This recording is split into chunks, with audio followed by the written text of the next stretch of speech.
اعوذ باللہ من الشیطان الرجیم۔ میں اللہ کی پناہ مانگتا ہوں مردود شیطان سے۔ بسم اللہ الرحمن الرحیم۔ شروع اللہ کے نام سے جو بڑا مہربان نہایت رحم والا ہے۔ قل یا اہل الکتاب لم تکفرون بآیات اللہ واللہ شہید علی ما تعملون۔ قل یا اہل الکتاب لم تصدون عن سبیل اللہ من آمن تبغونها عوجا وانتم شہداء وما اللہ بغافل عما تعملون۔ یا ایہا الذین آمنوا ان تطیعوا فریقا من الذین اوتوا الکتاب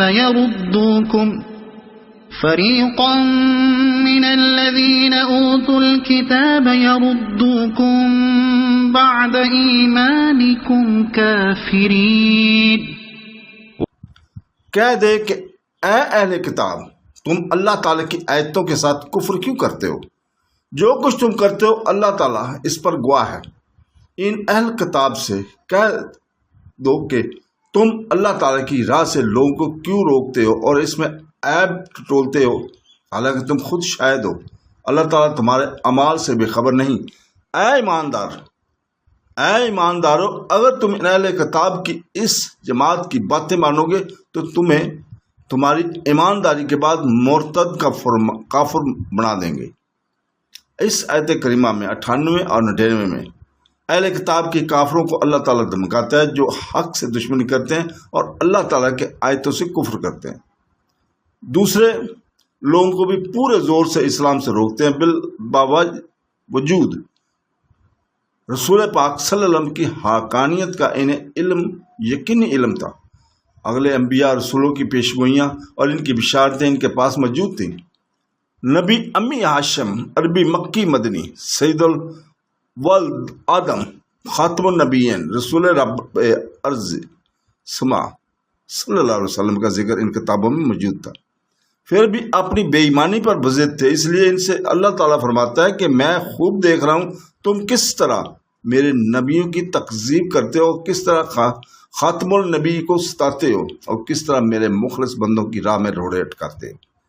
میں تمہارے اعمال سے غافل نہیں ہوں، تمہارے برائیوں کا بدلہ دوں گا، اس دن پکڑوں گا جس دن تمہیں کوئی سفارشی اور مددگار نہ ملے گا۔ اللہ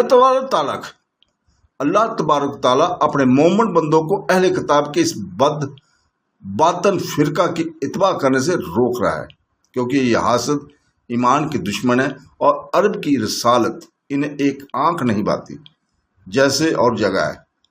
فرمایا گیا یہ لوگ جل بھن رہے ہیں اور تمہیں ایمان سے ہٹانا چاہتے ہیں، تم ان کے کھوکھلے دباؤ میں نہ آ جانا۔